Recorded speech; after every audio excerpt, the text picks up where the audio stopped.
This module is going to elaborate on the technical classification of cyber attacks.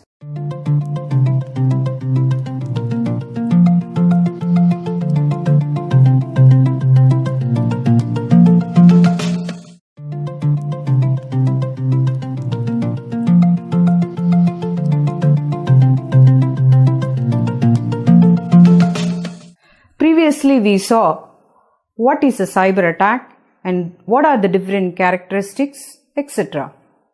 Here in this section, we are going to discuss on the most common types of cyber attacks. Some of the common cyber attacks are DOS and DDoS, that is denial of service and distributed denial of service attacks.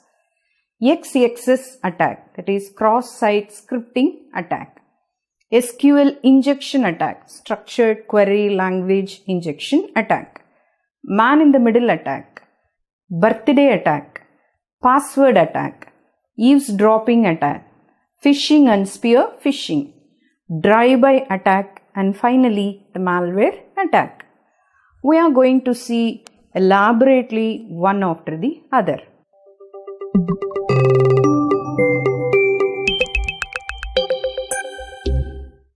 Actually, this attack will make the system not to respond to the actual service requests by overpowering the system resources. For example, occupying the bandwidth. Okay. Distributed denial of service attack is also similar to DOS attack, but here the major difference is that the attack is launched from series of host machines. The denial of service attacks, they do not actually provide any direct benefit for the attacker, unlike all the attacks which we have discussed previously, unless the attacker is a competitor who might benefit as a result of the attack. These kinds of attacks are also made with the purpose of taking the system offline so that a different attack can also be carried out at the same point of time. As I discussed, DOS and DDoS are not single attacks. There are most common types of DDoS and DOS attacks available as well. They are the sink flood attack, TCP sink flood attack, teardrop attack, smurf attack, ping of death attack, and botnets. We'll also discuss about them one after the other. Sink flood attack.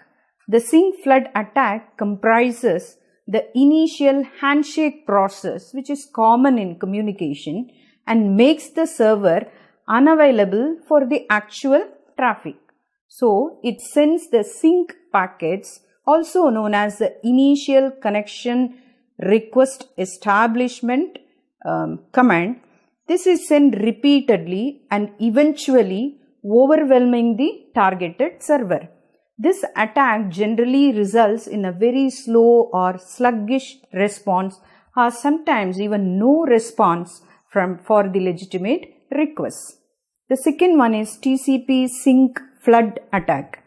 A buffer space is usually created during the TCP session establishment, that is the transmission control protocol session establishment.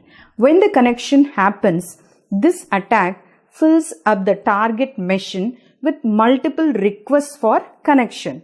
So it also makes the target machine to time out because they are time to live commands. So the target machine time is out when the machine is waiting for permission to connect from the server. There are certain countermeasures to a TCP sink flood attack.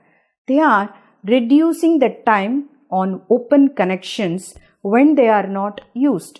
Second, firewalls can be installed for suspicious traffic, rather to monitor and prevent suspicious traffic.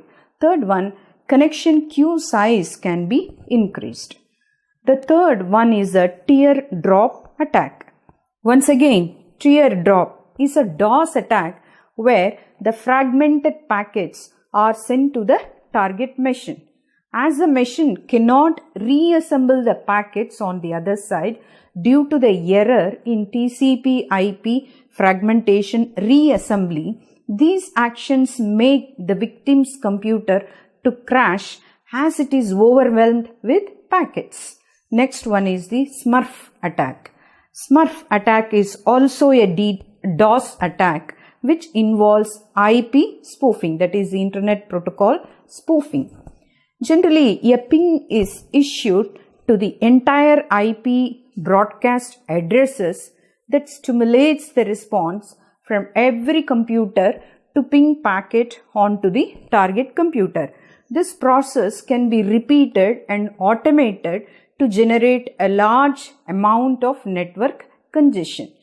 Therefore, the IP directed broadcast at the routers should be disabled in order to protect the devices that are connected to the local area network or the wide area network.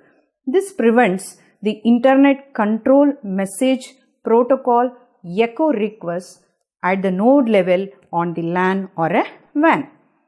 Ping of death attack. The ping of death attack happens when the network packets are used to ping the target machine with the size of packets which are larger than the maximum size, that is 65,535 byte size. That's a standard size, all of us know.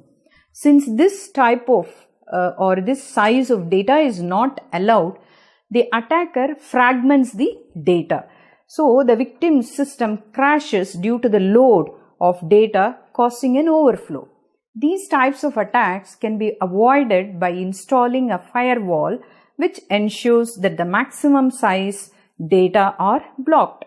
Once again, as I told you, we are going to discuss about firewalls at the later point of our sessions. Botnets. Botnets are millions of computers which are compromised with viruses by the hacker, taking control over and carry out DDoS attacks. The bots are generally used to attack the victims, often sending or flooding the victim's server or computer with data to overwhelm the processes. As these bots can be located anywhere, they are generally very difficult to identify. Following steps are used generally to mitigate botnets. First of all, the RFC 3704, that is a request for command draft number 3704. It discusses about how the spoofed addresses can be identified by comparing the incoming traffic's address with the database which is already created and the data are blocked for any such source. Second one, black hole filtering. So this drops packets from the suspected node's traffic. When the attack is identified to interface the next hop, the host will broadcast the updates from the router to route all the network traffic to the victim's server.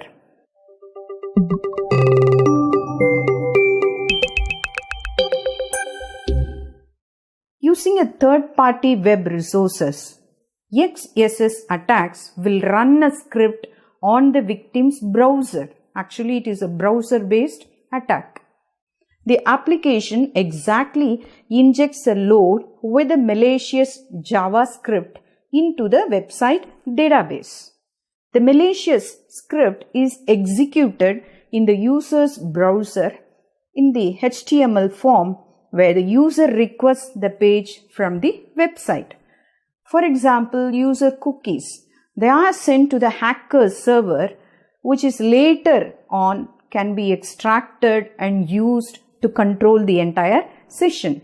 The risky part of that is it will lead to enable the hacker to access and steal the cookies, then log keystrokes, and then capture screenshots and explore and collect the entire network information. Sometimes they can even take control or access remotely the user machine. JavaScript is maintained widely on the web contents. So XSS can easily take advantage over VBScript, ActiveX and Flash. Users should be given access to disable client-side scripts. They can change the special characters like greater than, less than, ampersand, question mark, slash, etc. to their respective URL encoded or HTML equivalents. Developers can clean the user data by validating, filtering, and escaping before it is reflecting back to the user, which effectively protects the user against these types of XXS attacks.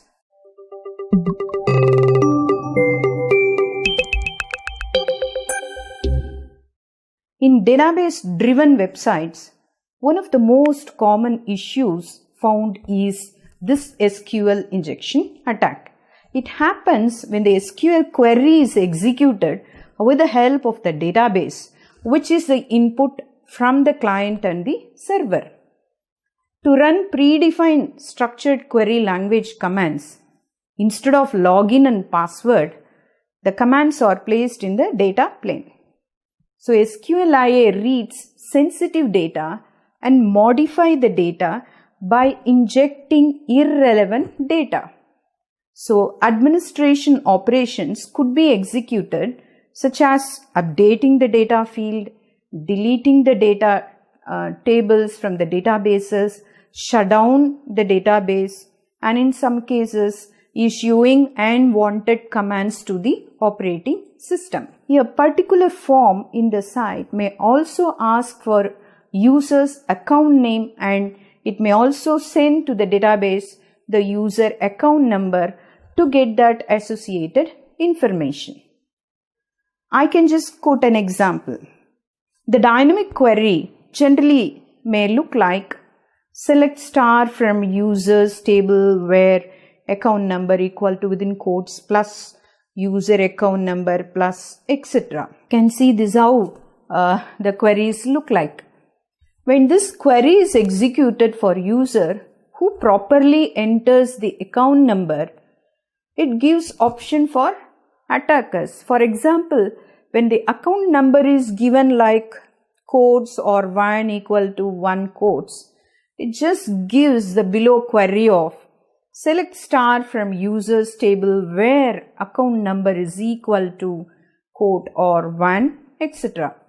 So the above where query evaluates to true and returns the information for all the users instead of one user, because it's not particularly asking for one user. It's a generalized command.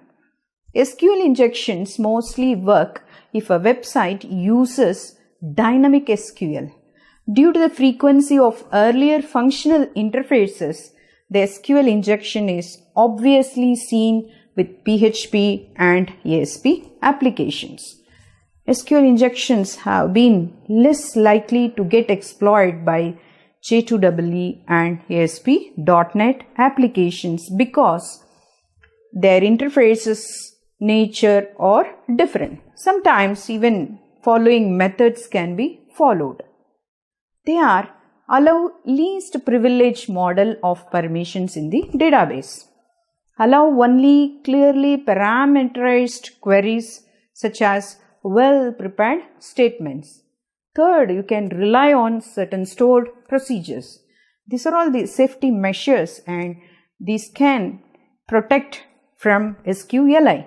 The queries and codes used in the database should be strong enough to prevent against this SQL injection attack. In addition, the input data can be validated at application level itself with a whitelist.